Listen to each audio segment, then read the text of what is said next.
The tips of my shallots have all gone brown, as you can see here. So, and they were flopping over. So now it's time to get them out of the ground and get them cleaned up.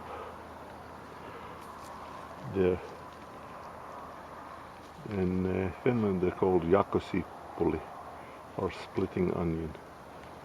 And sometimes you get 3 in a bunch, and sometimes you get 2 in a bunch, and sometimes 5 in a bunch. But this year I'm really surprised at how big they have been.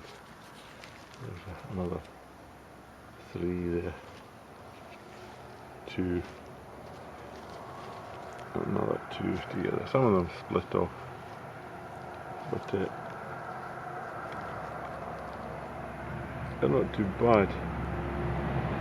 Then I'll have to sort of get them cleaned up, and look at that one. There's about 5 with about 2 small ones and 3 big ones. There's 4. Oh, that one fell off. Maybe it's only a 3. So it's a good haul there.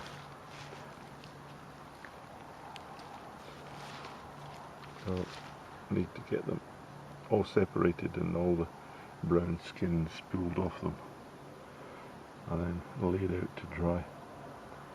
So I'll do that now, and I'll show you what it looks like after it's done. Because that's the thing, you get a harvest, and if you don't handle it right after the harvest, then it'll either go to waste, or if you leave some bad ones in there, then it might spoil the whole bunch. One rotten apple in the barrel spoils the rest of them.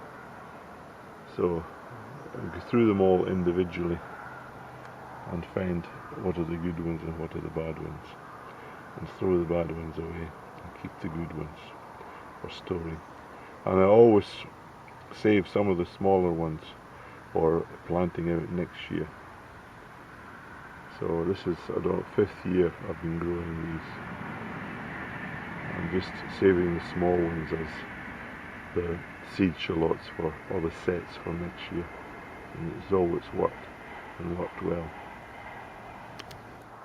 So what do I do when I'm cleaning shallots? Well, if there's any sort of brown skin on it, I take it off. I break off the root.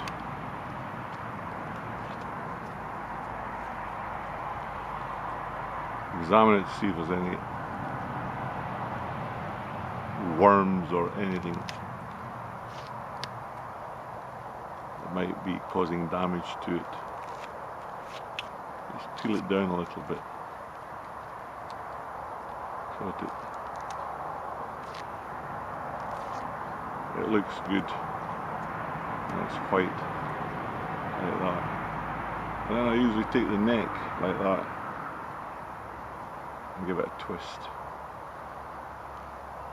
Don't break it off, just twist it like that, and it'll dry off quicker and form a nice little topsu there at the bottom. So that's what I do with them all, just cleaning them off, making sure that there's no real sort of damage to them, and that I'm not putting any bad ones into the barrel.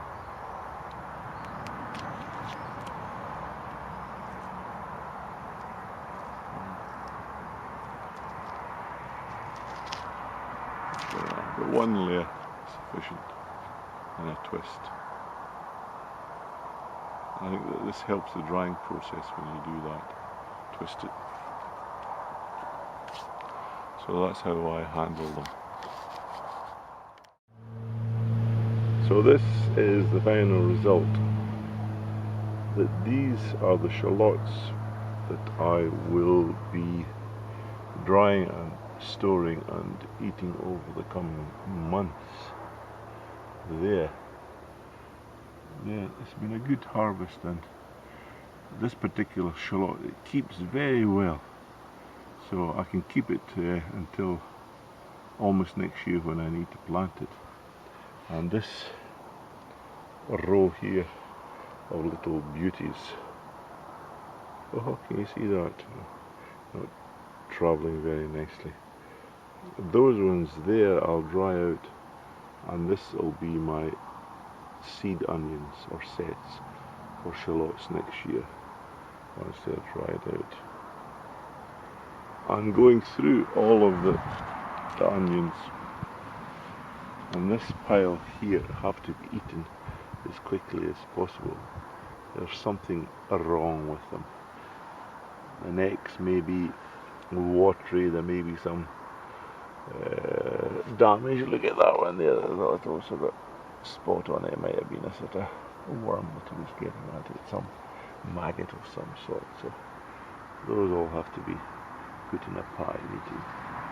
And that there's the rubbish and all the outside skins that I've taken off it. So every single one has been looked at to see if it's in good condition, and only select the best ones for storing, which are these ones here,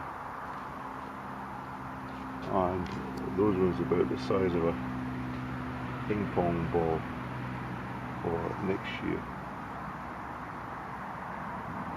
And I plant them out, and the ones for eating straight away there. So that's the shallot harvest. Those are little sperms, they're just winging their way, swimming towards the ovum. That's what I think they are. More sex, more vegetable sex.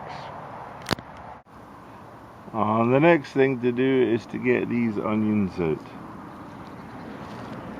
They're getting quite enormous.